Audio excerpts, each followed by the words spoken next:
27 अप्रैल को एक हमने कलंगूट पुलिस स्टेशन के अंदर एक हमें कंप्लेंट मिली थी घर के अंदर चोरी की, जिसके अंदर एक Nancy Dias 62 years old senior citizen who is a resident of Candolim, she had launched a complaint कि उनके घर से फ्लैट से अराउंड 4 गोल्ड प्लेट्स, 4 गोल्ड की प्लेट्स वर मिसिंग।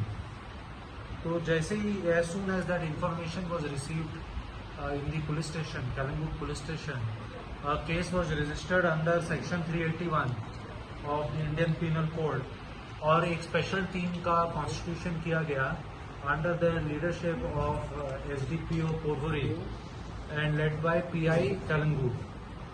ये टीम ने जब इन्वेस्टिगेशन स्टार्ट की तो उनको पता चला कि इनके घर में there was a servant who was working for last 7-8 years, and we felt after interviewing that lady, the complainant, that there was a very high chance कि इनके ये involve हो सकते हैं इसके अंदर। इसके बाद जब टेक्निकल सर्वेलेंस और सीसीटीवी के माध्यम से हमने सर्च करने के बाद पता चला कि जो ये हमारा सस्पेक्ट है इनका लोकेशन वेस्ट बंगाल में आ रहा है।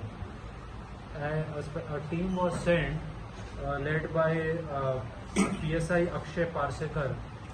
ये गए वेस्ट बंगाल के अंदर and they were able to arrest the accused. The accused was he was identified as Yakub Mandal. He is a resident of West Bengal और वेस्ट बंगाल के अंदर एक दक्षिण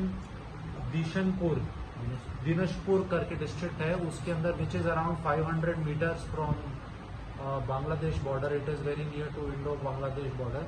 वहाँ से इनको अरेस्ट किया गया और अरेस्ट करने के बाद से हमने करीब 300 ग्राम गोल्ड इनके पास से रिकवर किया है, which is worth around 21 lakhs इसकी कॉस्ट हम एस्टिमेट कर रहे हैं।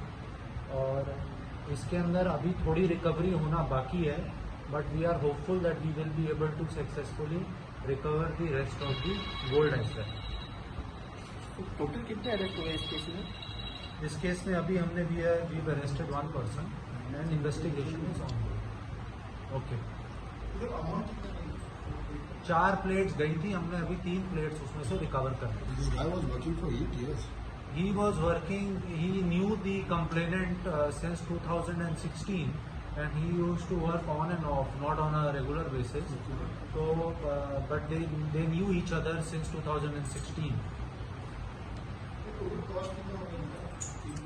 जैसे मैंने आपको बताया जो रिकवर हुआ है वो करीब 21 lakhs के करीब यार एस्टिमेट है। The name of complainant is Mrs. Nancy Diaz. She is a resident of Kandolim.